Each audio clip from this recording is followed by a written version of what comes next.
Welcome to So Very Wrong About Games, a board gaming podcast about board games. My name is Michael Walker, and I'm here with my co-host, Mark. How are you this week, Mark? I'm quite well, thanks. How are you? I'm getting there. You're getting there? Where's there, Walker? It was just a really good game, really good week for games, Mark. I'm here. But you're here. You're getting there. Soon. But last week was a good week. Yes. So you were in a good place, you're getting to a bad place? Is that what's going on? I think so. I'm very confused. I was good, now I'm confused. We're going to talk about the games that we played last week. Then we're going to talk about some news and why it doesn't matter. And then we will talk about our feature game, which is Ascending Empires Zenith Edition. Specifically Zenith Edition. Well, I'll be talking about the original edition as well. But yes. I'm an incorrigible historical digressor. So, Mark, what did you get to play this week?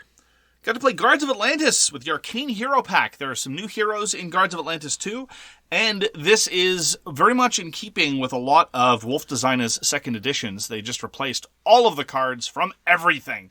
And now what you have is effectively every hero from the base game has gone through 3 different versions. And I love watching an idea evolve. And the characters in Guards of Atlantis are sufficiently fleshed out and sufficiently robust and are trying to evoke a specific thing in MOBA-style gaming, an area of video gaming that I have some exposure to but not a great deal of experience with, that I'm nonetheless able to appreciate the evolution of these ideas. Now, case in point, the hero that I took was Sabina the Gunslinger, who can basically spec out to be a push-oriented character or an assassin-oriented character, largely by virtue of how she manipulates the minions on the board. Minions in Guards of Atlantis you don't tend to mess with other than killing them. That's by and large what they're there for. But some characters, like Sabina, have abilities that allow them to move around. And in the early rounds of this game of Guards of Atlantis, I was able to do that in a very, very obnoxious way. Namely, someone would spend their movement to get next to a minion with the clear intent of then killing it. And then on the same turn, I'd be like, oh, okay, that minion is just going to move out the way. Which can be extraordinarily frustrating and made me happy, and I giggled like a small child. I knew you probably would. But then there's the question... Why should someone want to have fun? I'm just joking. Wow. I mean, I know that you're generally dispositionally a martyr. No. I'm just saying the idea that I should... No. This is Guards of Atlantis. What do you do? It's what you do. You need to know your dice. You need to know how to manipulate the board. Yeah. Absolutely. Oh, yeah. Then when it came time to spec up, my natural inclination for Guards of Atlantis and games generally is to be a pusher. I like to push the lane, I like to dance with minions, but the problem was the needs of the game and the needs of my team clearly required me to become an assassin. And so that's what I did. Sabina has this attack option that allows you to target somebody within range, and if they have played an attack card this turn, the attack becomes very strong. And if you're buffed appropriately, and or if they're not buffed appropriately, and or if they're situated in a disadvantageous position from defense, this can be an unblockable attack if you play your cards right. And that's more or less what I did. I'd be in this position where this was a 3-on-3 game, and I had to just have the wherewithal and have the confidence to be within striking distance of all of my opponents at once and just play the attack card knowing that one of them would probably mess up and play their own attack card in such a way that I could kill them. And that's what generated a lot of my momentum in the middle game, getting these opportunistic sniping kills with this build that I made, and it was glorious. I've loved seeing Sabina evolve. I think she's in a pretty good place. I think she was overpowered in the first edition. In the second edition, I couldn't quite get her to work properly. That was probably a me problem more than anything else. But now in this second edition revision of the second edition, the numbers get complicated. I think she's in a really good place. Now, my opponents... The 3-team opponents, this was a very strange game other than that. All that was pretty straightforward, just the normal brilliance of Guards of Atlantis 2. It was our game of the year, the game that came out. It's a fabulous, fabulous game. We'll play it anytime. But our opponents... Okay, so Guards of Atlantis 2, especially, is a very complicated game with very simple mechanisms. And you need, as Walker said, you need to know your character and you need to know your opponents. And a lot can hinge on 1 point of initiative, 1 point of spacing, 1 point of attack. It's a game of margins in a lot of ways. Our team of 3, the total complexity rating, adding up the complexity ratings of all our characters, was 4. So 2 people took a 1. I took a 1 as well. I'm not comfortable taking 2s and 3s on specs, certainly no 4s, until I've got a little bit more comfort with what's going on. Or sometimes I'll take them as a handicap. our opponents took a total complexity of 11. So this is a complexity 4 against a complexity 11. This is what we would consider a gulf, a rift, a distance, a delta. And what's more, the 3 opponents we were facing, and this is for the diehards of Guards of Atlantis, were Mrak, Razzle, and Nebker. All 3 of them deposit impassable tokens on the board. There were several turns in which none of us on our team could move at all towards any objective worth anything because we were just trapped. And it was incredibly weird. We nonetheless managed to pull out, in part because they chose incredibly complicated characters. So yeah, they were very good at cluttering the board with garbage. But on 1 or 2 occasions, that same garbage prevented them from getting where they wanted to go as well, because it's impassable to them as well. Like Razzle in particular, I think is worth highlighting, because Razzle is sort of a circus harlequin, and what she does is she multiplies herself, and she triggers abilities, and suddenly there are 4 of her. And she's got this really, really good defense card that increases her defense for every one of hers that gets removed, and that's great, but by the same token, Walker, there are 4 of her. That's 4 times as many targets, and as I just said, the way that my character worked was opportunistically sniping people. I was always drowning in targets. I never had a shortage of people to go after. Sometimes it wouldn't work, but I never really had to worry about the specifics of my board position too much. In part, that was great because, did I mention the board was full of garbage? It was weird. Pleasant, intriguing, illuminating, very weird. So that was our play of Guards of Atlantis. Some of the new characters, some of the new stuff. I am mostly going to be going to the characters that I know and love and seeing how they've changed. For example, Misa, the Sky Samurai, who I think was overpowered in the previous version. I'm looking forward to trying her new nerfed version, seeing how she works. Of course, she too is an opportunistic assassin. Maybe I should pick a character and just really lean into the farming thing if I possibly can, because that's where my heart is. I should really see if I can do that. Anyway. That's Guards of Atlantis 2, specifically with a whole bunch of new heroes from the Arcane Hero Pack, and with some base game heroes with the updated stats. This is by Artyom Nichipurov and Wolff Designa. The new expansions were released in 2024. Had a great time. Guards of Atlantis 2 continues to amaze. Always happy to play. So this streaming day, we played 2 games that share sort of the same mechanism, or the same theme of mechanism, which is everyone rolls dice at the same time, does stuff, and then the game moves on at a good pace. So the first one was Creature Caravan. We love Hyperborea because of the very interesting and cool creature cards that come up. So when this Ryan Laukat game was announced, that's the first thing that came to mind. Really cool creatures that you get to ride or that will pull your wagon. And sure enough, it gives you that in spades. It's this giant deck, and you're cycling through it. You start with 8 cards. You're milling through the deck, perhaps? A giant deck through which you mill? No, you don't. Maybe? You're not really searching for things. It's just it's so big, and you have such a free... Oh, so none of the cards matter? No. And there's so many things that let you just draw cards, and you never have to discard any. Your hand limit is unlimited. And so you are trying to get across this landscape, but you don't have to get to the end. It's a bonus of 5 points if you get to the village at the end. You're also going to get 1 point for every space that you advanced, of which there are 25 to go across. And there's a bunch of zombies that are going to be chasing you down. But you're just trying to build this tableau of 12 cards, be they, followers that are with you, or associates, or guards that are helping you, or animals that are pulling your stuff. Creatures even. Yeah, creatures even. It's that whimsical reveal. That's what this game is. It's like, what is the next card going to be? And they all interact in some way. They all have all of these keywords, like this is worth 1 point, but if you have 5 other tiny cards, then it's worth 20 points. And so like tons of different keywords. Another one was, because you have this, none of your tiny creatures count as your 12. So Sidewinder had this like gigantic sideboard of 15 tiny creatures as well as our other board. So usually it would go quite quickly. Our game did not so much, but that's all right. So here's a question. It sounds to me from this description that it feels an awful lot like almost every other tableau builder of the past 15 years. Oh, for sure. Like Fantasy Realms or Wingspan or 51st State or what have you. And if that's true, you're saying it largely gets by on charm. 100%. Okay, and that's fine. Yeah. That's the thing where, like I said, because you have an unlimited hand, you can discard as much as you want for bread, which is the main resource to putting out the other cards.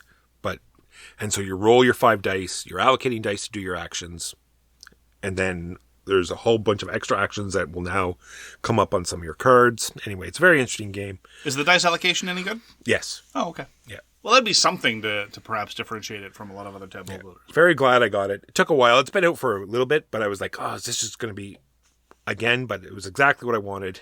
Everyone had a good time, and that is Creature Caravan.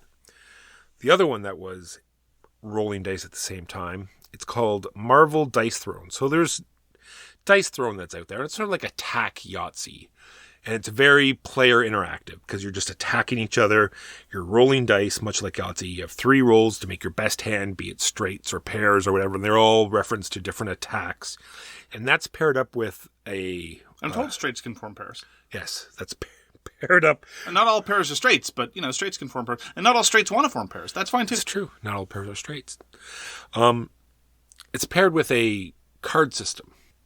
So, and the interesting part about that, it has a little like a Pokemon element to it, right? Because you have this giant player board that tells you about all the different dice combinations you have. And they're all abilities like Punch, Pow, stuff. Yeah. Energy Blast. But within the deck is an upgrade card for each of those abilities. So it's like, okay, am I going to be able to cycle through to get those cards? Am I going to have enough currency to play them? And now that... Do you go from Energy Blast to Menergy Blast? Just so. Okay. Menergy Blast. They slightly better. It usually goes from like 6 points to 7 points. It's not this like crazy increase. Yeah, it's not great. But, it's that feeling of now my thing's more powerful. And yeah. So what we played was Marvel Dice Throne Missions. So it turns this interactive Yahtzee attack game into a cooperative Yahtzee attack game where you actually have figures and where you move around sometimes matters, and you're picking up these benefits. You're getting beside minions. You're taking the minions down. You have a small mission to start with. Kill X, get off the board. You flip the board over and there's the boss and you attack the boss. It was kind of neat. I like that type of thing. I think you really need to like the Yahtzee type games. I see. If you didn't like Dice Throne Missions is not going to be for you. It's just more of the same. I did like Marvel Dice Throne. I played it once when we had it, and then just no one really wanted to get it to the table, so it sort of went by the wayside, but I wanted to give this a try, because you can play it solo. So I got through one of the missions solo. It was pretty fun. Well, it definitely seems like the player count becomes more flexible once you introduce missions. Question, can you use the non-Marvel Dice Throne characters in Dice Throne missions? They have their own thing. They have Dice Throne Adventures. So I think they have their own cooperative thing. Oh, okay. They go on adventures, they don't do missions? I'm assuming so. We're superheroes. We don't adventure. We do missions. And the rules are fairly easy. And I assume you played as Miles Morales. Yes, of course. Of course. Just the whole thing. I didn't even play as Deadpool. I picked up the Deadpool pack just on a whim because it came with the actual figure. I didn't pay the billions of dollars that you could get, so you'd get like actual pre-painted figures of all the heroes. I see. I just had a standee. Gross. Which is on a side, because it looks as though they had planned to put this out right from the beginning, because the initial packs came with standees, which you didn't need. Oh. All right, yeah, that's what we call hell. It didn't come with stands for the standees, but it came with the standees. Are you serious? Yes. That's wild. And then when the missions came out, in case you just threw out the standees because you had no idea what they were for, again? They gave you like a generic set of, yellow, blue, red standee. So and 4 stands. So now you have the stands for your standees. Oh, that's hilarious. And then it also leads into some of the other things, because some characters are made, pretty specifically to attack each other. Like Huey played the Scarlet Witch, and she seemed to be mostly designed to play against another hero. So when she was fighting henchmen, the abilities didn't sort of blend that well. Oh. And I think on a subsequent play that she would not get used again. I see. But we'll see. It comes with a giant stack of villains that you can play against. I love the fact that it's like a quick flip, double-sided board. Lots to like about it. Very easy to learn.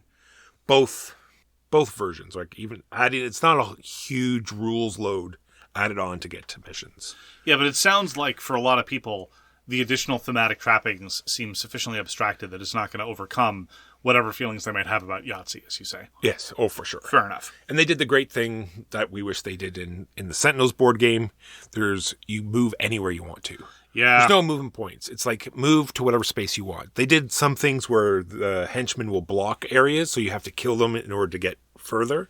But there's no silly, count spaces. Good to know. So, Creature Caravan is a Ryan Laukat game, so all the artists is done by Ryan Laukat, and it's put out by his company, Red Raven Games. And Marvel Dice Throne is designed by Gavin Brown and Nate Chandler, and put out by Roxley Games. Played a second session of the Elder Scrolls Betrayal of the Second Era. So this is the Chip Theory Games kind of sort of evolution of the Too Many Bones system into the Elder Scrolls. I have a fair degree of enthusiasm for the Elder Scrolls games, Skyrim, Oblivion, Daggerfall, those. And I have a fair bit of enthusiasm for Too Many Bones, and so that I took a chance on the Elder Scrolls. And thus far, I've been very pleasantly surprised. It has displayed a degree of depth that a lot of the other Chip Theory Games offerings have not. We very strongly disliked Burn Cycle and rather significantly disliked Cloudspire, and Hoplomachus was a total bust for me. But at any rate, the Elder Scrolls innovates on Too Many Bones in two significant ways. One, the overland part of the game, going from fight to fight, is substantially more meaty, and you're progressing along an overland map. You can go to various cities, each of which has an entry in an appropriate gazetteer. There are random encounters, of course, but then there are side missions that you can accomplish that require you to go to specific kinds of places and do specific kinds of things. And I didn't feel like the overall structure of the game was just getting me to the next fight. Because as much as I like the combat system in Too Many Bones, a typical session of Too Many Bones will have you have about half a dozen combats, sometimes more, sometimes less. But you're ultimately just spending a lot of time setting up and tearing down the same combat over and over, because each combat has an increasing number of enemies, broadly speaking.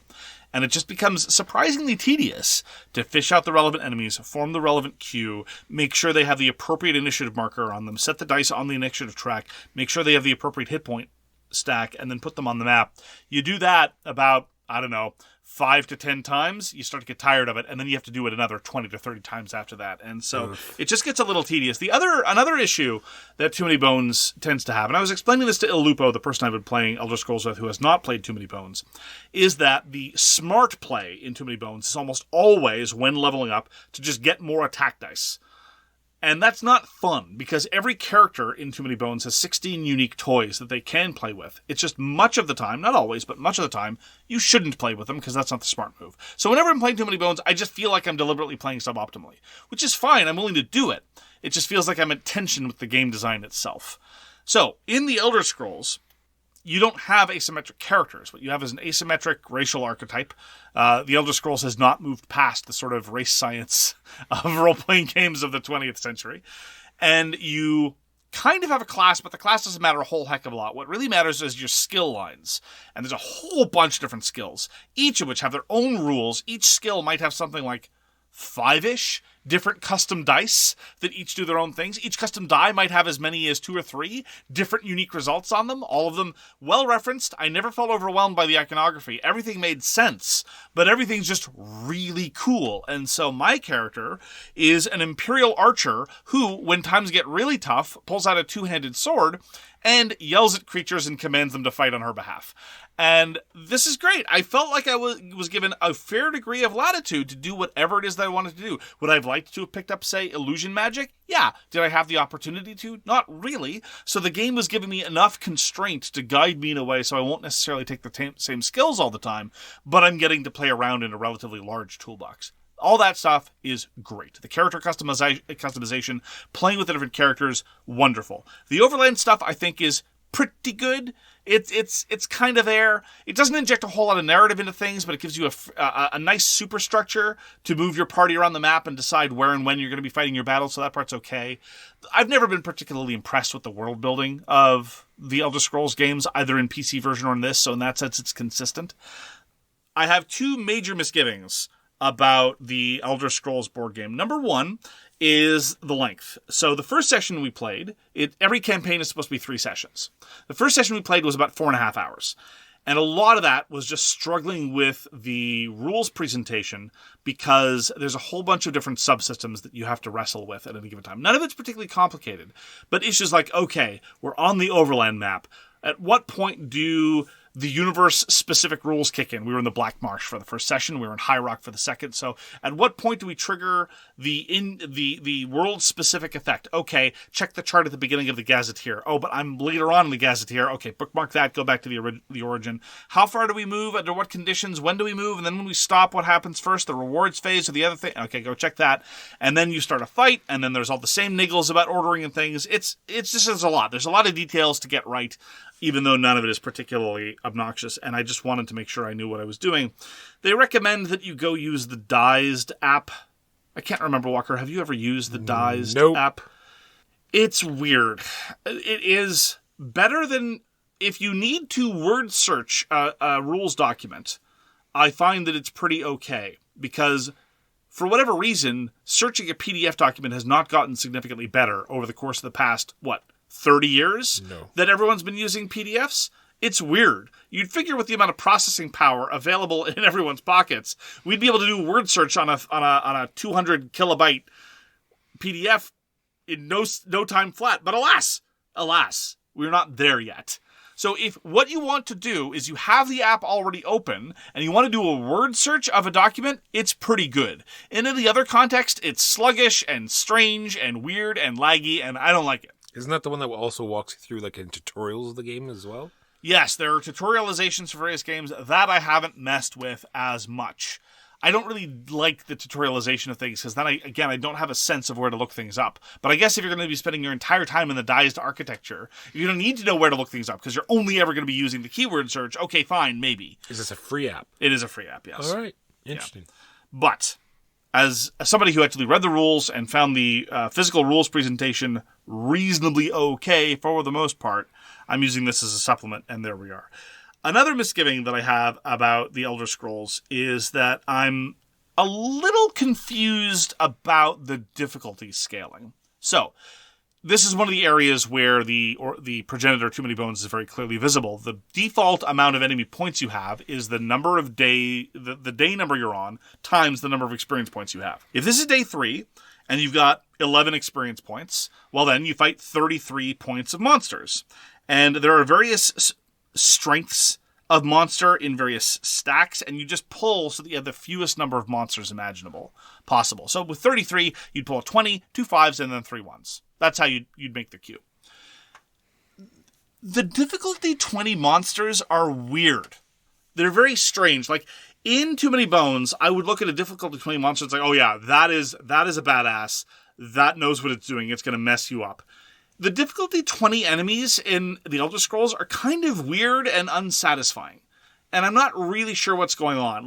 I felt like in Session 2, we weren't significantly stepping up the adversaries that we were fighting. We had a lot more skills. We had a lot more things around the corner. We weren't really getting a huge amount more powerful. We were getting significantly more powerful, but mostly we were gaining in options. And then the enemies kept scaling up, but it didn't feel like they were getting harder. It's very strange. When the difficulty scales up in Too Many Bones, I feel it. The difficulty scaling in Elder Scrolls, it's early days yet, but I find it a little odd, and I don't know if I'm alone in this. So, are we significantly intrigued so that we want to play the third session? Absolutely. I'm down for it. I like my character. I like what they get to do, and I'm enjoying the battles, and I'm enjoying the overland stuff enough. And the second session, to refer back to the first objection, was only 3 hours. And we were playing at a relatively leisurely pace. The difference between 3 hours and 4.5 hours is a lot, in my experience. It's far more than the 50% that you would imply.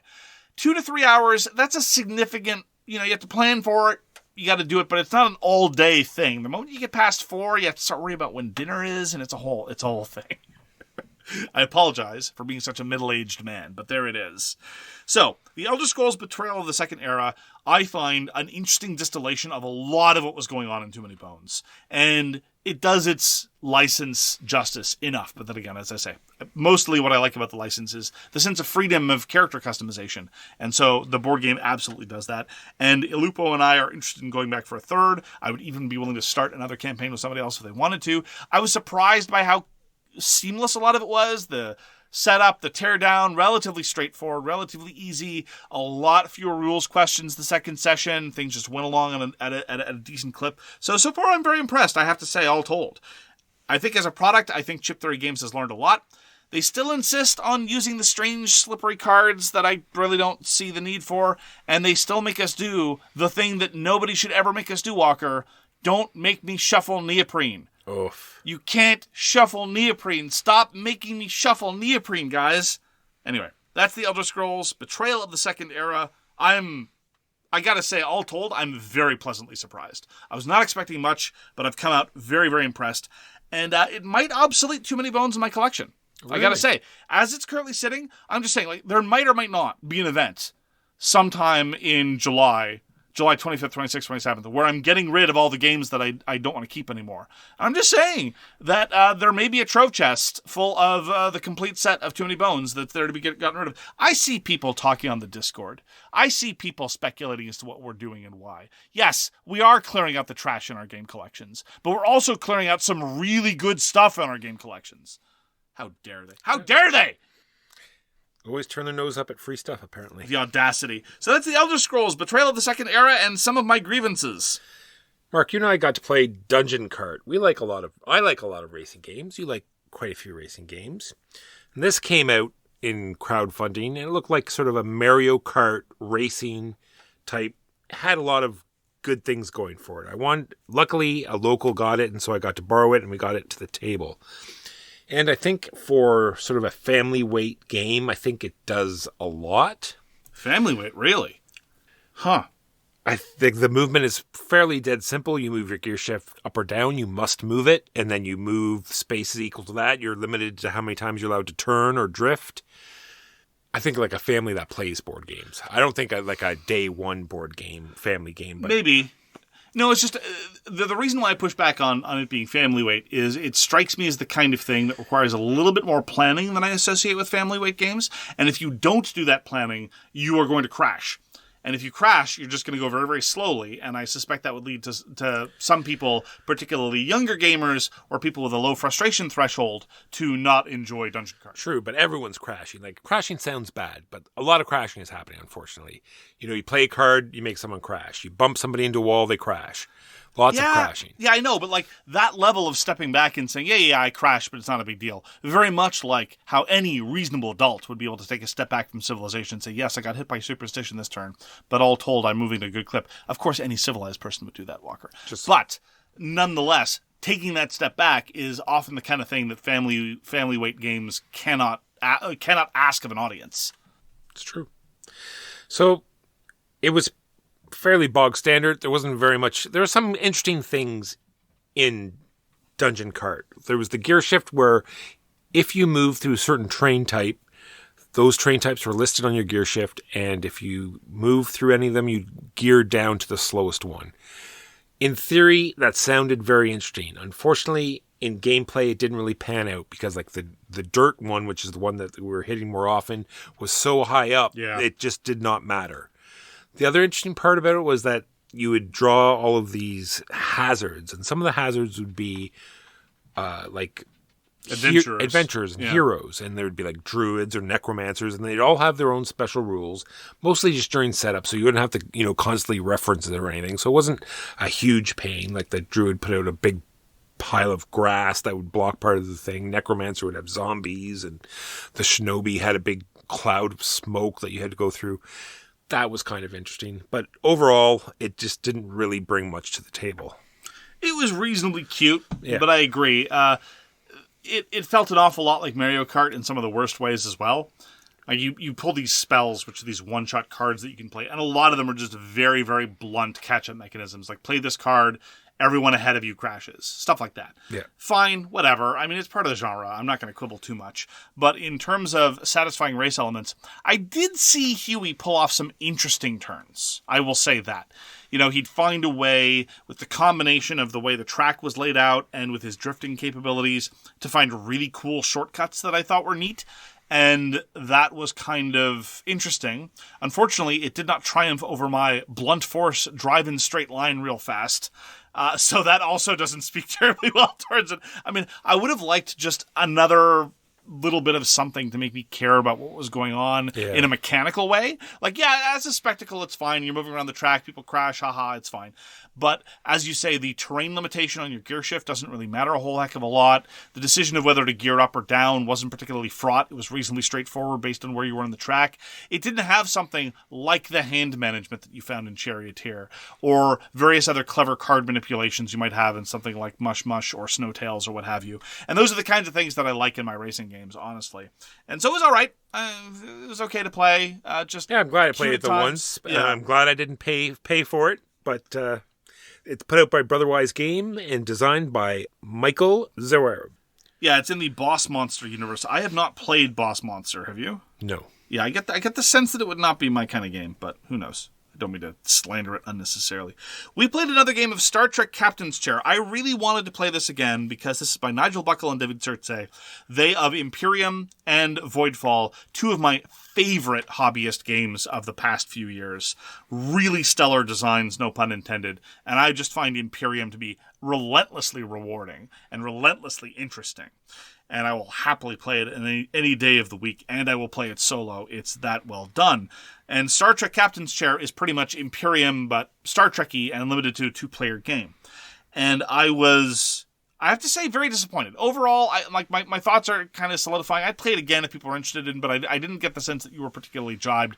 The terminology changes are often just not particularly interesting. Sometimes they even serve to obscure what's going on. The card play now is more convoluted than interesting. Every card has about 3 or 4 different effects, many of them very situational, and many of them very useful only to set up the thing, to set up the other thing, to set up the other thing, which pays off in a relatively minor Benny later on down the road. I'm not finding it engaging. I'm not finding it Star Trek-y. As a gameplay experience, I find it pales significantly compared to Imperium. As a way to instantiate the Star Trek theme, I don't find it particularly compelling, even when compared to other Star Trek games. Like Star Trek Frontiers, I think is a very good Star Trekification of a very good game design, that being Mage Knight, of course.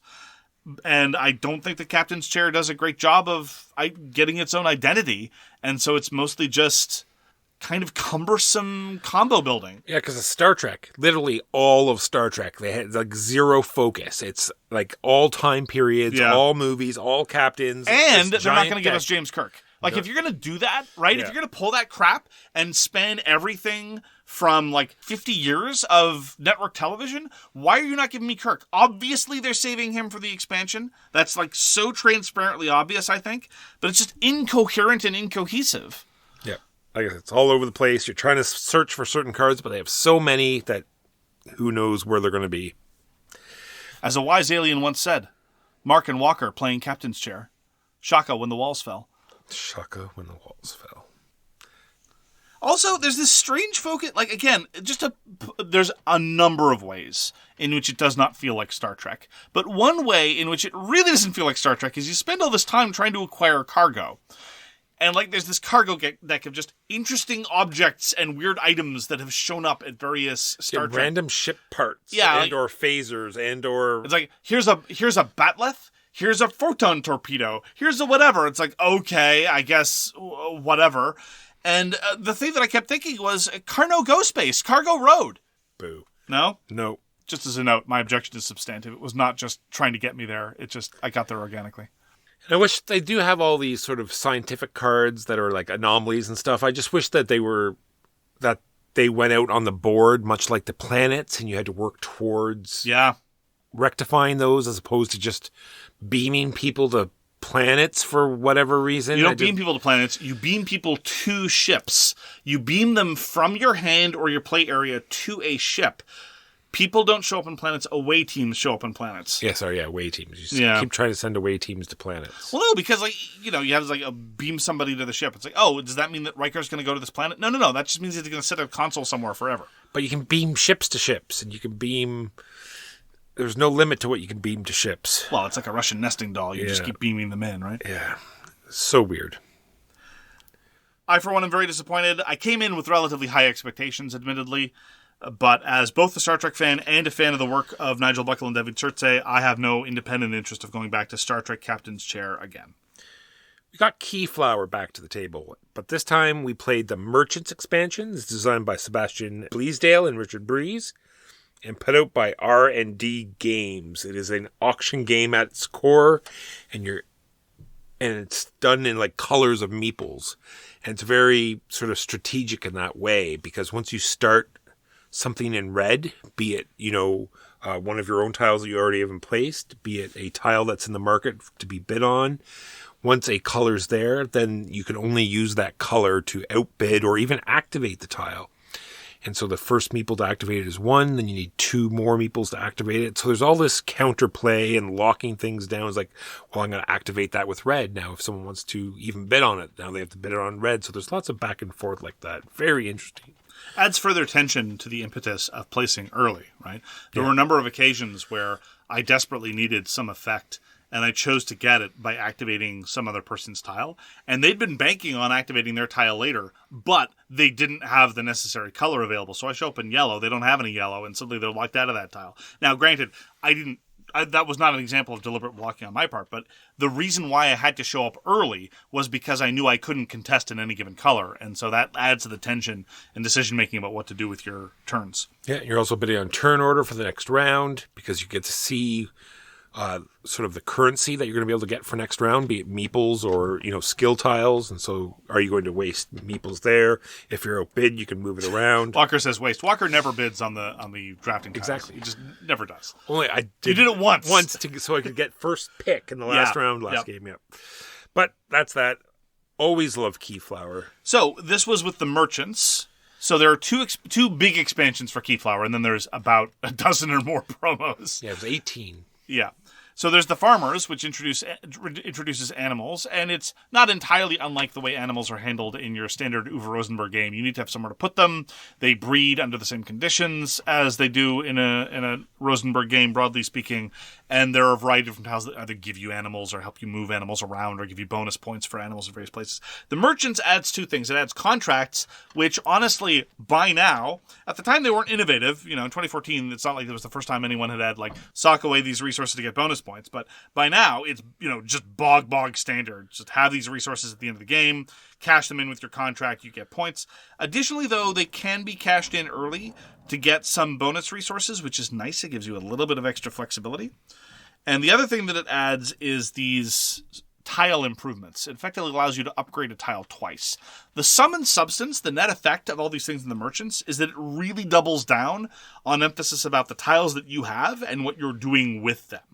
Because you can make them better, you can make them be worth more points, and there's no extra other element like the animals to worry about in terms of extraneity. So the quality of your village can go up considerably by virtue of playing with the merchants. And generally speaking, I find the scores to be relatively higher as a consequence. It's less flavorful than the farmers is, but by the same token, it does less violence to the core game. And violence isn't necessarily the right term. It doesn't change the core game as much.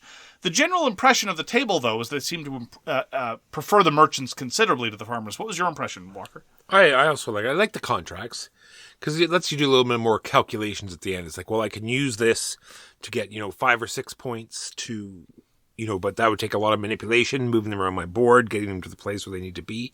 Or I could just have it at the end of the game and get 7 points for fulfilling this contract. It also incentivizes you to use certain meeples in your own village, because a lot of these contracts have certain number of meeples, and you don't have any meeples at the end of the game unless they're on your own board, which is another sort of strategy in the game, which is very interesting. So the more you activate your own stuff, the more meeples you're going to get for the next turn, plus the boat you bid on. So yes, lots of interesting things going on. The problem with merchants, I shouldn't say the problem because it's like a bad thing. The thing to look out for in merchants is when you triple upgrade a building, because it will double the points that it's worth, those tokens are colored. So like we said, it's now going to lock the color of that tile to that particular color. So if you put a red upgrade on it, now you can only play red meeples on it. So you better make sure you have the right meeples, or you're not going to be able to, or you don't care about activating that building at all. Anyway. Yeah. Keyflower, I think, is one of the best heroes of the 21st century in terms of its perennial qualities of having a lot of the same fundamental Euro appeals of quality worker placement and auction, but at the same time doing novel things with them all in a delightful visual package. And so it's very, very quintessential Euro as far as I'm concerned, but novel at the same time. And I enjoy having access to the expansions because sometimes you want to play with the farmers, sometimes you want to play with the merchants, sometimes you want to play it plain.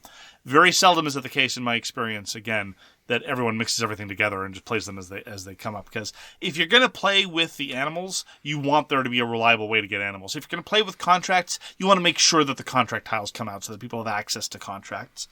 But as it is, I'm very happy with the way that it's shaken out. And personally, it's my favorite of the Key games. It's a long-running series, and there are a lot of games in the Key series. And I just find it delightful, both in terms of play and in terms of visuals. That is key. And pace. Only lasts 4 turns. It's true. It is absolutely one of those Euros where after the first round, you're like, how am I going to get anything done? I'm not going to have time to do anything. And you get enough done by the end of the game. That is Keyflower the Merchants by Sebastian Blees, Dylan Richard Brees, 2014. Lastly, from me, we played Rush MD. Designed by Anthony Howgego, Konstantinos Kakinis, and Dávid Turczi. It's a real-time cure the patience game, much like they've already done Kitchen Rush, which you're working in a kitchen, trying to get as many dishes as you can. This is you're working in a hospital. Patients come in either serious or mild, and you have to get them to their beds. You have to get them their medicine. You have to make sure your medicine cabinet keeps stocked. You got to go to the grocery store, make sure you have enough kidneys and hearts. No, that's not. And that's where you get that stuff, isn't it? I don't know. Oh, the butcher. You go to the butcher, and you get your kidneys and your hearts. Yeah. Keep them in the fridge in case the patients need them. Hope an epidemic doesn't break out. Yeah, well, we didn't play with epidemics. You got helicopters you got to run around the room with. I couldn't help but notice that the epidemic deck was still sealed.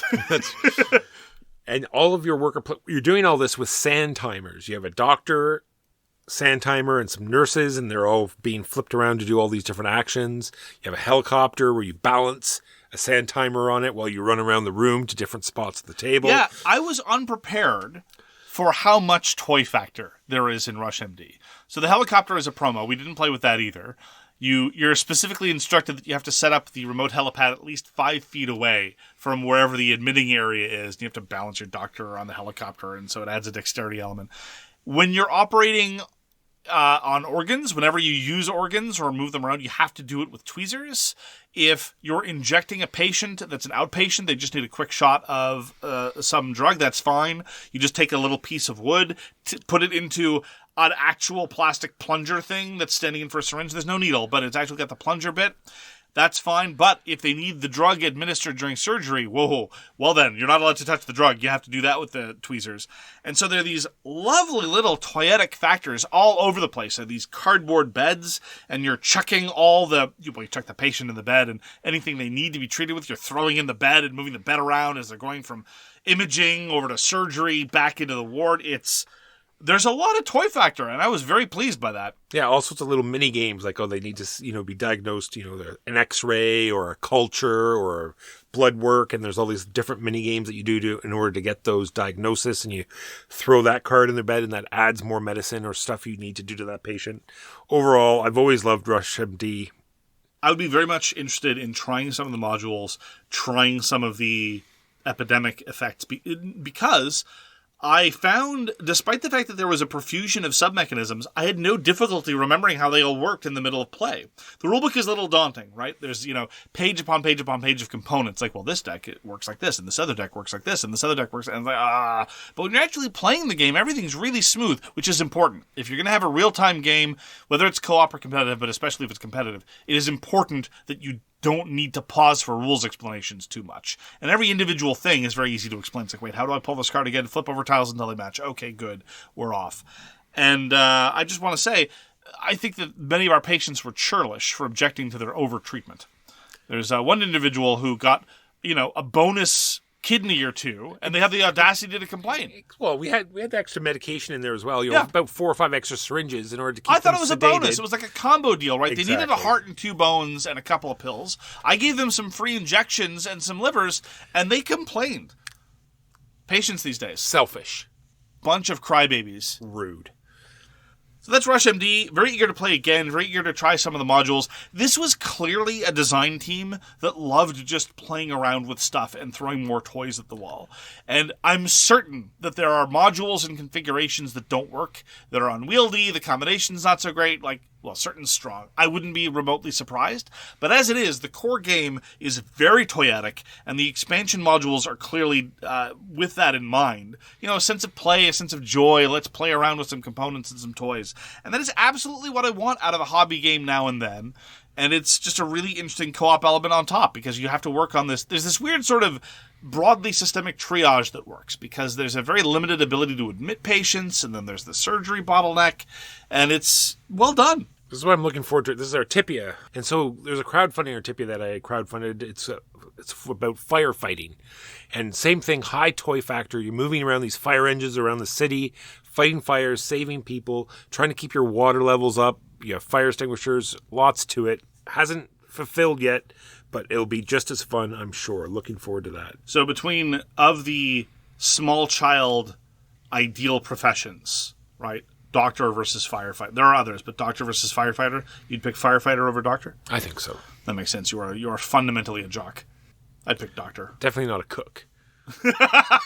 I said amongst small child ideal professions. I don't know that cook quite makes it.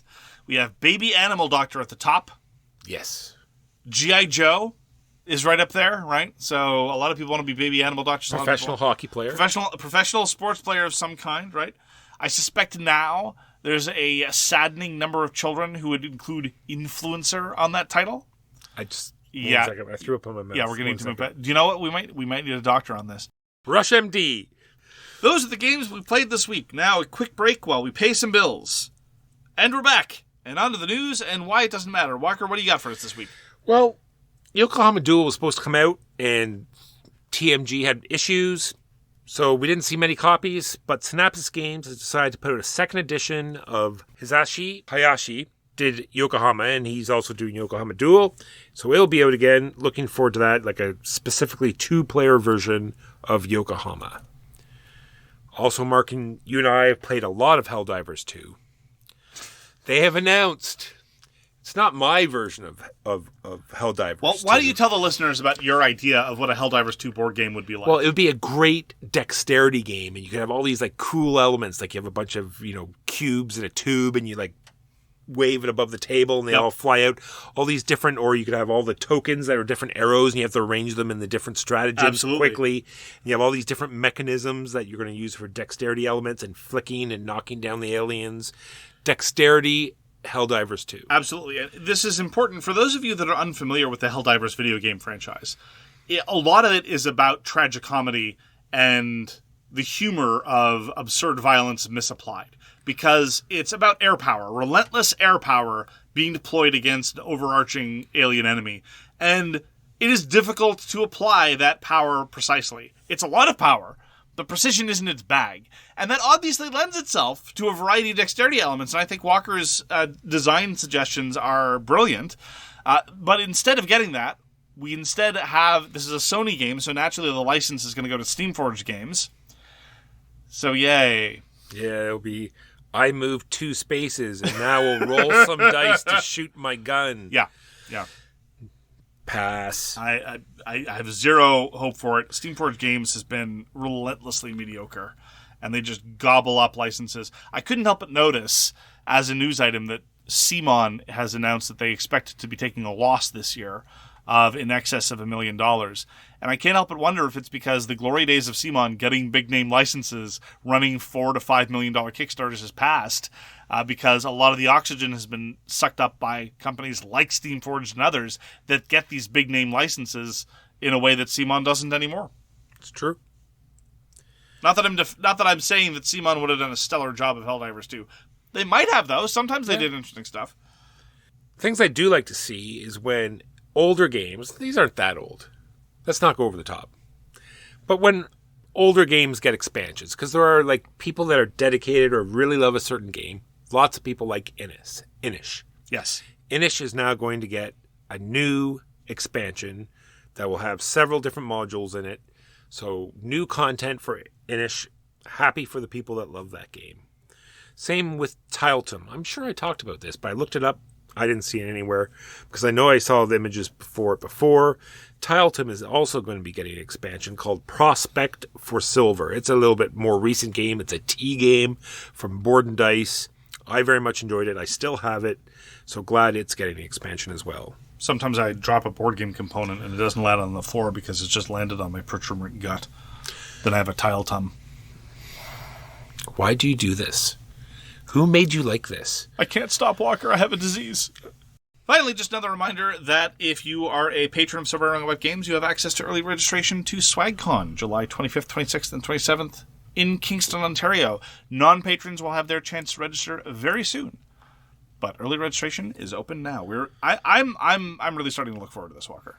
I agree. This is going to be, I think, the Congrès Sauvé Wrong About Games, fun times, good vibes only, trans rights or human rights board game jamboree. I think it's going to be a great time. For those Patreon users, you'll just go to the Patreon page and you'll buy a post and you will be registered for the con. That is the news, and why it doesn't matter. We now move on to our feature game. Our feature game is Ascending Empires Zenith Edition. Ascending Empires was originally published in 2011. Yes, it's difficult to believe. Board games were being published in 2011. We have archaeological records to this effect.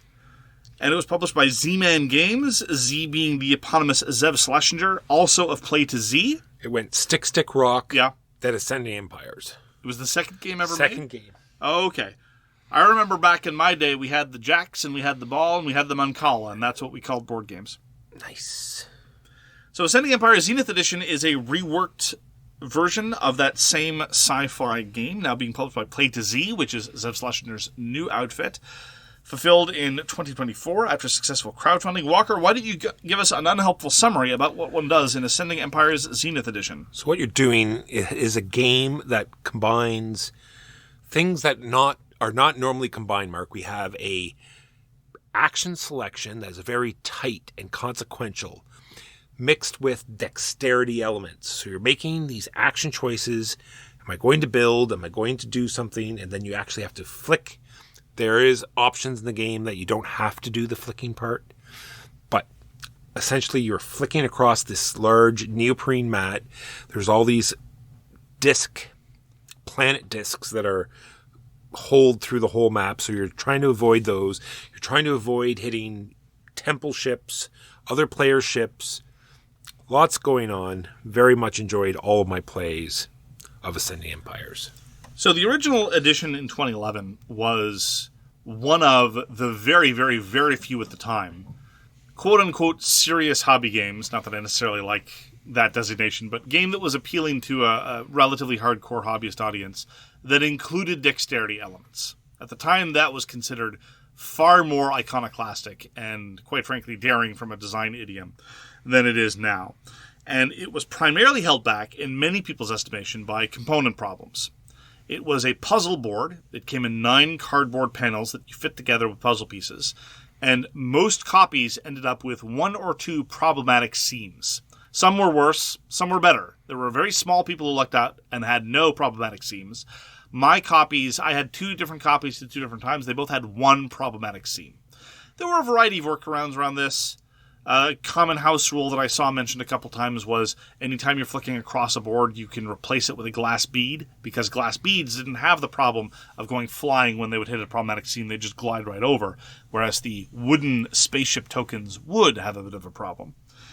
There were some people who were very, very dedicated players of Ascending Empires who would make their own wooden boards, very much like you would make your own crokinole board, sand it down, get the right holes done.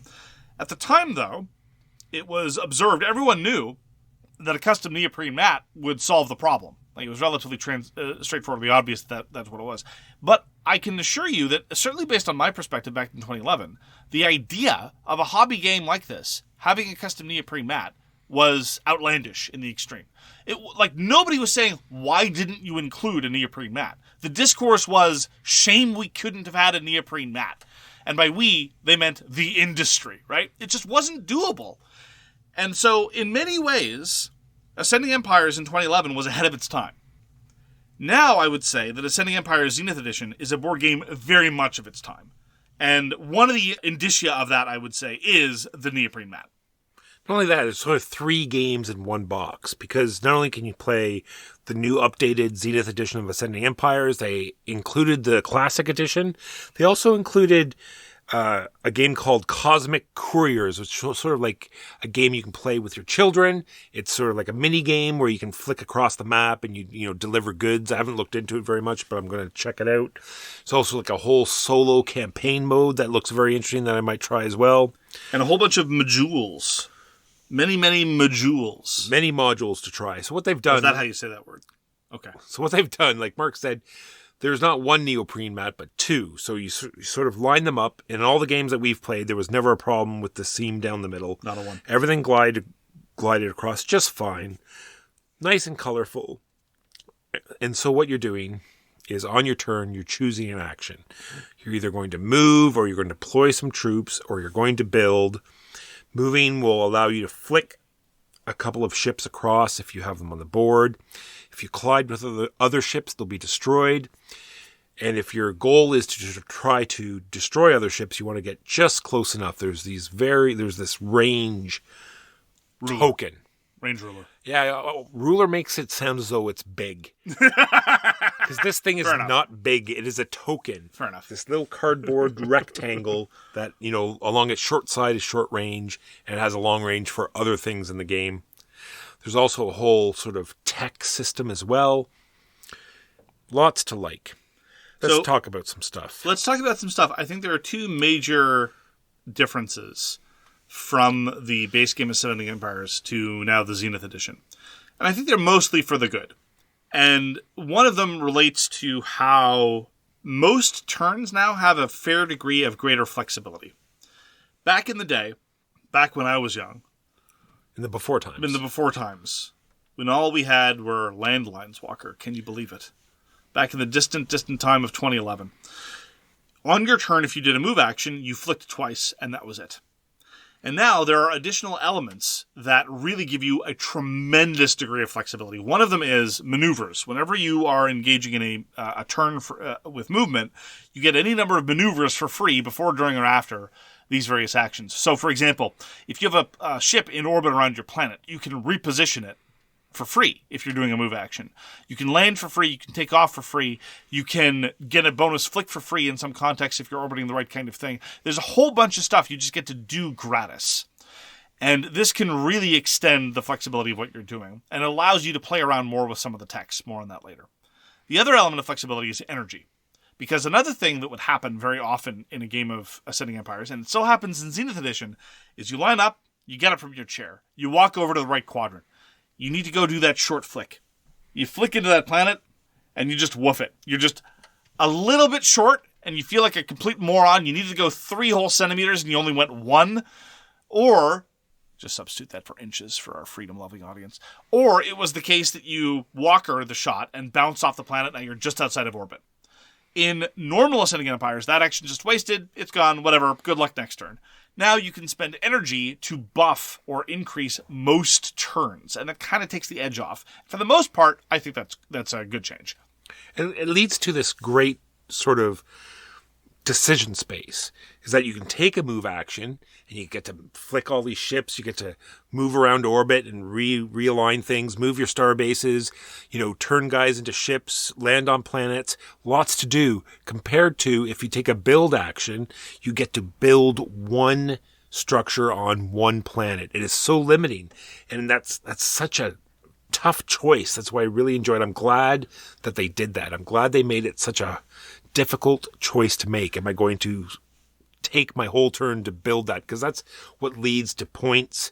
Maybe they wanted to push players more towards the fighting and the flicking, and that's why they made it such a difficult choice to make. Well, they wanted to make it so that everybody had, I think, at least one turn to mess with your building plans.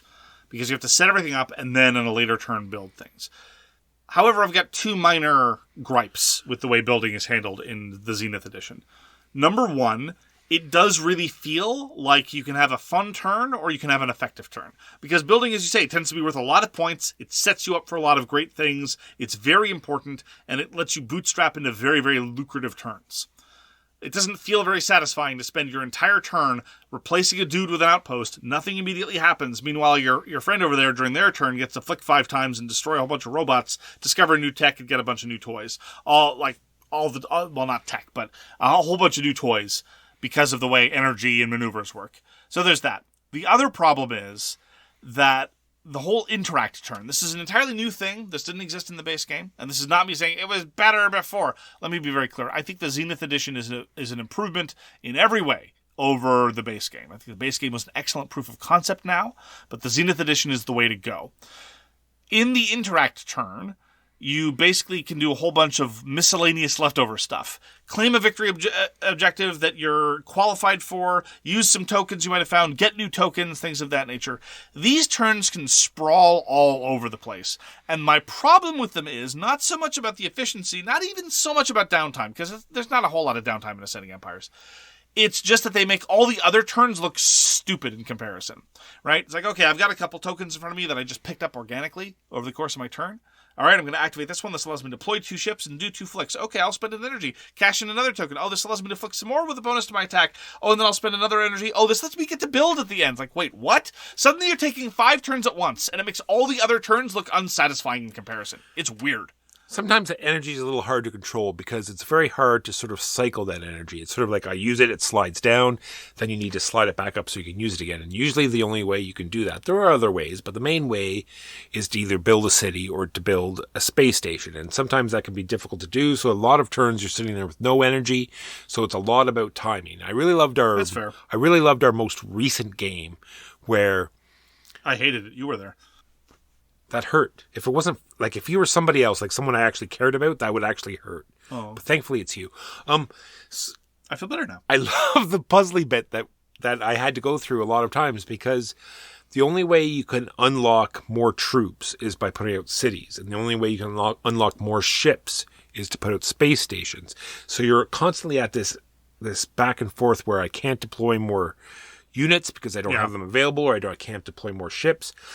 So you're taking this maneuver and you're landing troops, and suddenly you'll have more troops and a ship will come back, and now you can deploy that ship because now it's available. So this puzzly bit of maneuvering guys around and using it with your player board, really enjoyed that. There's a traditional kind of dance that a lot of Euro-style games have with respect to efficient turn planning and conflict. This is what Antica does. This is what Imperial does. This is what Scythe does to a certain extent. And that is, you're off doing your Euro-y thing. And in the context of Ascending Empire Zenith Edition, it's discovering the new planets, building up your buildings, trying to deal with your energy problems, trying to deal with your supply problems, all of those things. But at the same time, you only get to do that on your terms when your borders aren't being threatened by somebody else, right? In the context of Ascending Empire Zenith Edition, you have this interesting little tactical ordering puzzle. It's like, I don't want to do that because I don't have enough energy, but I don't want to do the thing with the energy before I replenish all my energy, but I don't want to build that because I don't have the supply, etc., etc., etc. But the moment an enemy ship shows up in your sector, all of that changes because now you're looking around at your research stations that are very, very difficult to defend, and you're thinking, well, I can't do the thing I really wanted to do anymore. Now I have to deal with this thing. Okay, and now there's an additional sub-puzzle about how to do this problem as optimally as possible, even though it's not on your terms. And that, I think, is very well done. It's a dynamic that I like in a lot of other Euros. It's not a dynamic that everyone loves, but when it's done well, I really enjoy it, and I think Zenith does it pretty well. Another thing to go back with the buildings is that they've tied in the technology with the buildings, and the fact that there are 4 different types of planets. In order to sort of engage with the technology thing, you have to build, like Mark just said, the research stations on the planet. So that takes your build action. Not only that, they have no defense value. So they're not helping you when those enemy ships come in. They're not helping you with that. But you want to get the techs are very useful. So if I build a research center on a pink planet, now I'm at level 1 pink. And not only that, if I'm the first one there, I'll get victory points. So there's this push and pull. There are, like I said, 4 different planets, so 4 different types of tech and 4 tiers of each of those techs. And there's an A side or a B side. So lots of different variety. The level 3 of all those techs is going to introduce a new ship that you get to deploy, and they have all sorts of different abilities, like taking over other ships, being able to deploy anywhere on the board, all sorts of interesting things that you get to do. They're super cool.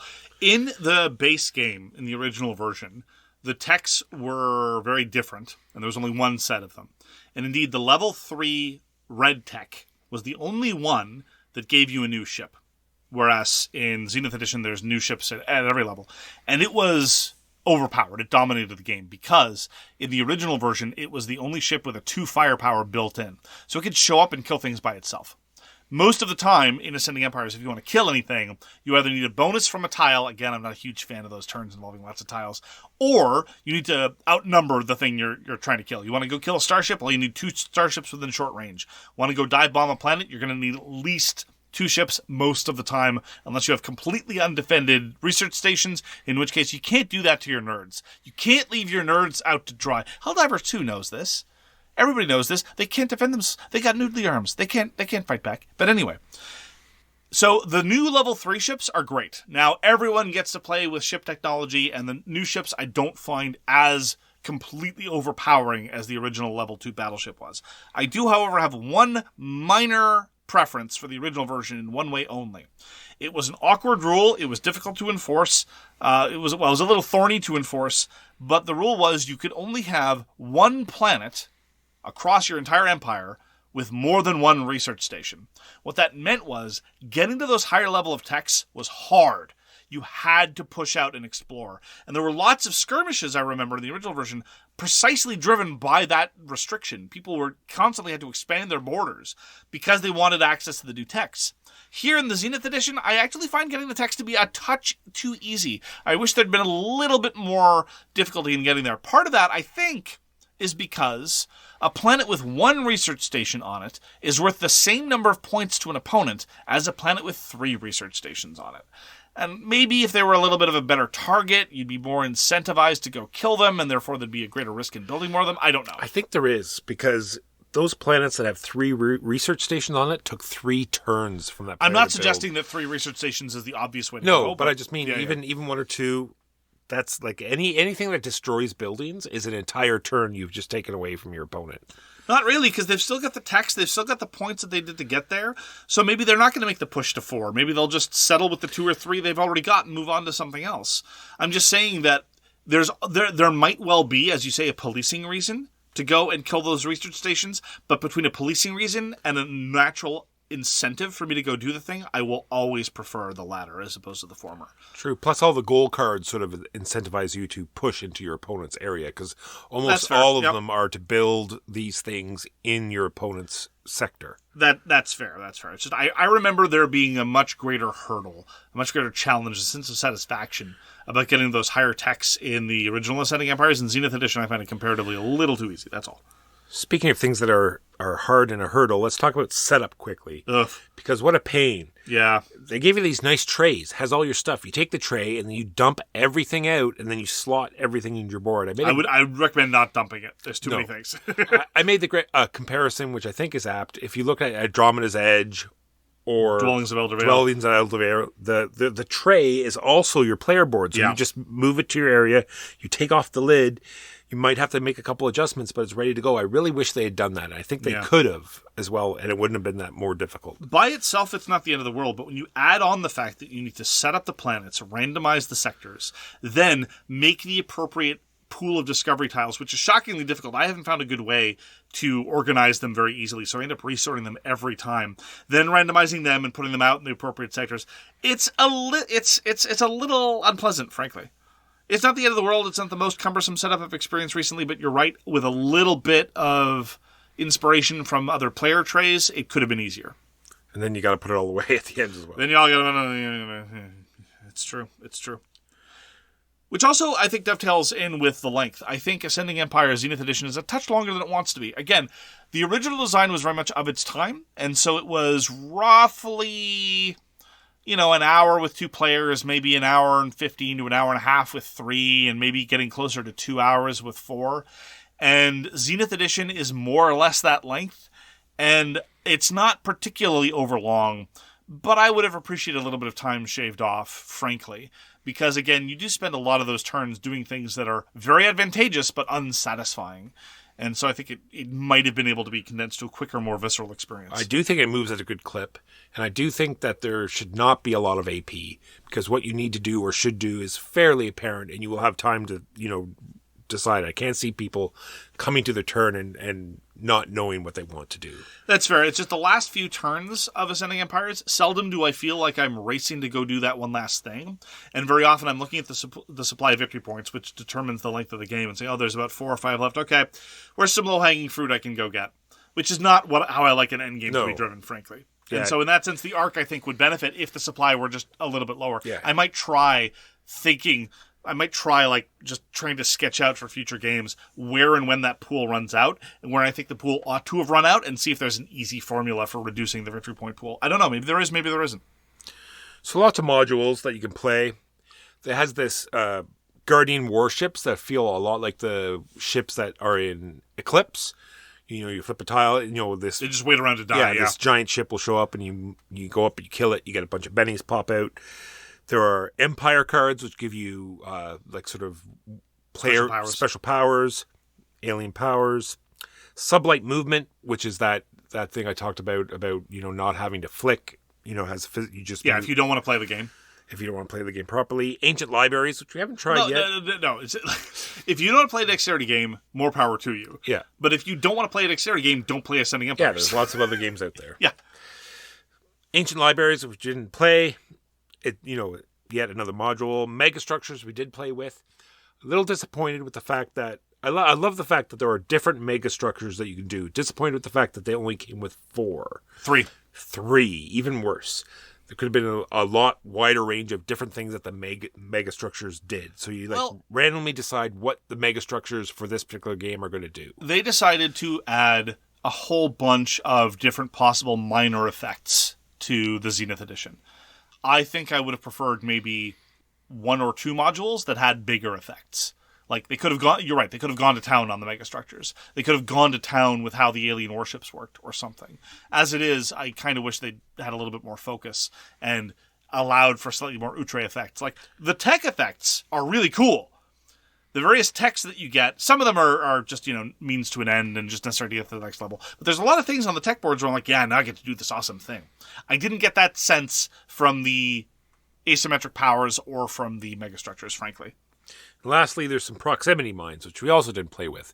They're just these fairly large templates that come in your player tray, and you'll probably just put them out and it'll block large areas of the thing, help protect your zone. So all told, to kind of summarize where I am with the Zenith edition, I'm pleased with it, but I think to a large extent, whereas the base game was ahead of its time, as I say, this is of its time.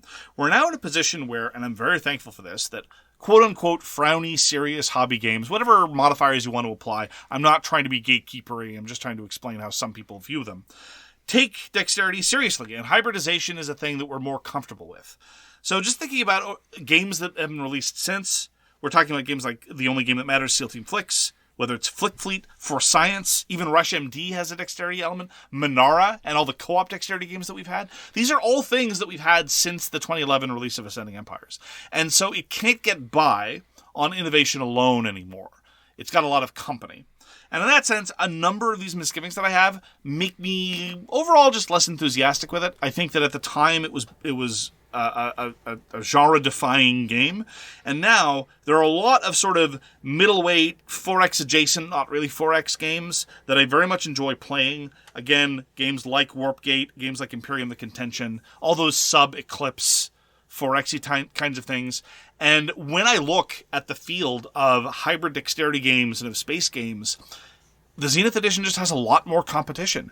And I'm happy to play it. But it is no longer the thing that is so unlike everything else that it used to be. And so consequently, I can't help but feel my enthusiasm has been blunted by that. Oh, I definitely skyrocketed up into my top 10, I think. I very much enjoy it.